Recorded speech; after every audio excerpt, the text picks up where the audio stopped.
Is your knife just not cutting it anymore? Is it a dull experience every time you try to slice your favorite foods? Hi, I'm Ryan Lawler, here to show you how to obtain a razor's edge with a bit of time and effort. All this requires is a whetstone, nothing fancy, minus something you could pick up at a hardware store, your choice of knife, a tub of water, and a leather belt that you won't mind damaging to use as a straw. I'm going to detail how to sharpen using the different sides of a whetstone, the coarse side and the fine side, how to clean up your edge using the strop, and how to test for sharpness. I've been doing this for about 10 years now and have researched various Japanese waterstone techniques, and it will take a little while before it will become truly proficient. However, it is possible to obtain a decent edge with minimal practice. The first thing you need to do is soak your whetstone in water for 5 to 10 minutes. This will ensure that your stone is ready to use and won't be like rubbing a knife on a rock. Once it has been thoroughly soaked, set it on something non-slip or in a base if your stone came with one. Your stone should have a coarse side and a fine side. The coarse side is usually the darker side of your stone. This is the side we will be starting on. Once you have your stone secured in place, you want to angle your blade between a 20 to 25 degree angle relative to the surface of the stone. The exact angle doesn't matter all that much. What's important is keeping that angle consistent. If your knife already has an edge and you're just touching it up, try to match the existing angle of the blade. If your knife is heavily worn and doesn't bear anything resembling an edge, an angle in the aforementioned range should be suitable. Again, the exact angle isn't what's important. What matters is keeping that angle consistent. Now that your blade is properly positioned, you may now begin the actual sharpening motion. Apply moderate pressure to your knife. We're not trying to push the blade through the stone, just making sure that it won't slip or lose contact.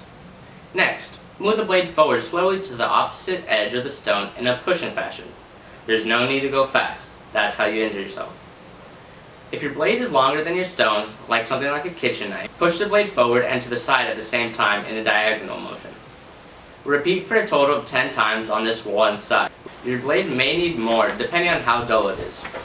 Once you start to see a burr or a thin wire developing on the edge of your blade, you know it's time to flip it. Now, move the blade to the other side of the stone so that it's starting on the edge opposite the one you started on. The cutting edge of the knife should now be facing you. Adjust it to the same angle that you're using on your forward strokes. This is a bit more tricky as you aren't able to see the angle of the knife relative to the stone as well. This is usually the worst stroke for everyone. Don't get discouraged if your first few aren't ideal. So the same as before, apply moderate pressure to the blade and move the knife forward or in a diagonal motion if your blade is too large. Repeat this the same number of times as you did for your forward strokes. You may need to periodically reapply water to your stone if it starts to get dry. Once you're done with your back strokes, repeat these steps on the fine side of your stone. That should be the lighter side.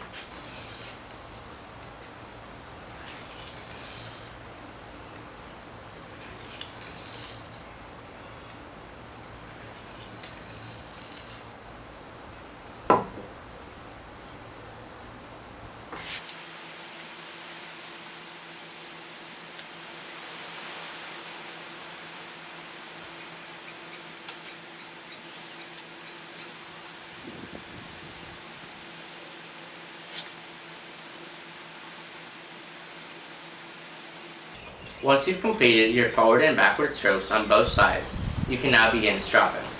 This removes the burr that forms along your edge, making it razor sharp. You can use a leather belt wrapped around a piece of wood, or you can buy a leather strop for not too much money. I have elected to use a belt as that's what most beginners are likely to have. These strokes are the opposite from the ones from before. The knife edge should be pointing towards you for your forward strokes and away from you for your backward strokes. These should be done at an angle more shallow than the one you used previously. Run the knife back and forth at least 5 to 10 times per side. This amount isn't as strict as you should already have a pretty decent cutting edge. You should keep on going, however, until that burr completely disappears.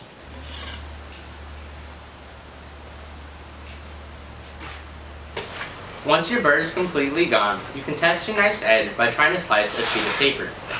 If your knife cuts through the paper like a smooth pair of scissors gliding through wrapping paper, pat yourself on the back for learning a new skill. If it's not a smooth cut, or the paper catches on certain parts of the blade, don't worry.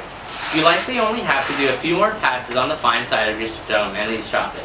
Nothing major. You should now have a good edge on your knife that will cut anything with ease.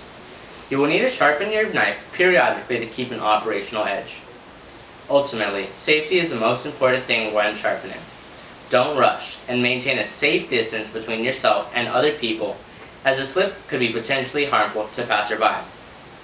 Finally, a sharp edge is much safer than a dull edge.